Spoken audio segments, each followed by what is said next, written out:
everyone, welcome back to our channel. So our tomatoes have taken a really long time to ripen on the vine this year from our garden. So in our little town, we found this little vegetable stand by the side of the road. So naturally we had to pick up some garden fresh vine ripened tomatoes. I thought it was really funny. They had this little sign out in the front. My kids got a kick out of this. We decided to use them as a side for dinner tonight, and as a family with 5 kids, we don't always eat out, but we still need those quick and easy meals that we can whip up in about 30 minutes.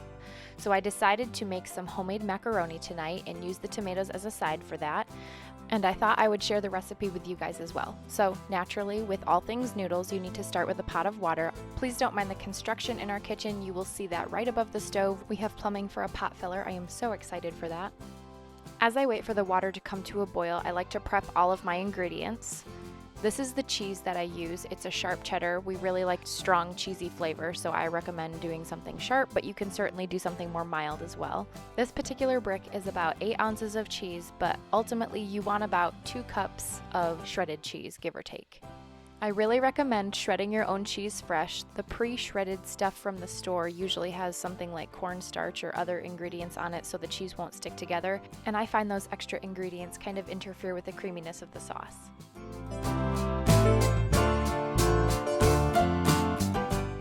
I really like to ground all of our meals with protein. You can use bacon or kielbasa or a sausage roll for this, but today I chose to use smoked brats. I've still got little ones and toddlers, so of course I cut them in half before slicing them so they don't become a choking hazard. By this time my water is boiling and it's time to add the noodles. So I'm actually gluten sensitive, and so these are the quinoa and brown rice noodles from Aldi. And these are a little bit more finicky. You have to read the instructions carefully and prepare them according to the directions in order for them to turn out. I just give them a quick stir once I've put them in the pot so that they don't stick together. The recommended cook time for these is somewhere between 6 and 8 minutes. We really like how they turn out at 7. When the pasta is done, I give it a stir and I pour it into a strainer already sitting in the sink. I don't rinse it, but I do let it sit here while I make the sauce. So for the sauce, we're basically going to start with a roux, which is a couple tablespoons of butter. And because I am sensitive to gluten, I don't use flour, but I use this baking blend from Trim Healthy Mama instead. Once that becomes a paste, I pour in the milk and stir that all till it's well combined. I don't worry too much about having the perfect roux because the cheese will help thicken up the sauce as well. The important thing to remember is that you don't want your milk to be boiling because then it will make the cheese curdle and it will become gritty and grainy in the sauce. These are the spices that I like to use in the cheese sauce. We have garlic powder, onion powder, and ground mustard. I'm not usually too precise with my measurements, maybe about a teaspoon or so of each of these, a little more of garlic, a little less of mustard. If you don't have mustard powder, you can also use a squirt of Dijon mustard or spicy brown.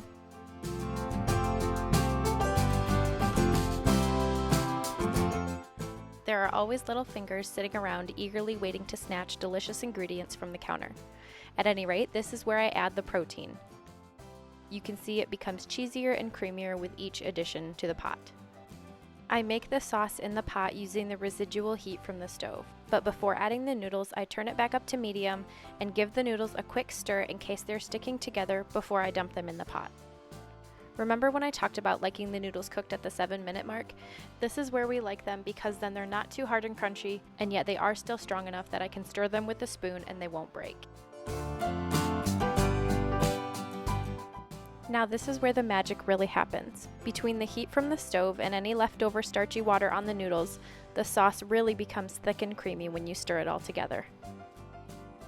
And now for the real star of tonight's dinner. We have been waiting not so patiently for vine-ripened, garden-fresh tomatoes. Food from the garden might not look as pretty or be as uniform as food from the store, but the juiciness and flavor of vegetables straight from the garden can't be beat. And since vegetables can lose quite a bit of their nutrition in the first few days after being picked, I'd argue that you can't find this kind of nutrition at the store as well. So there you have it, a quick, easy, and healthy homemade macaroni, and while the powers of editing made it look like it took only about 5 minutes, I can usually whip this up in about 30 minutes for my family. For those of you who are wondering, this can be considered a Trim Healthy Mama crossover meal. Just watch the ingredients in your protein. I hope you enjoyed this video. Thanks for watching.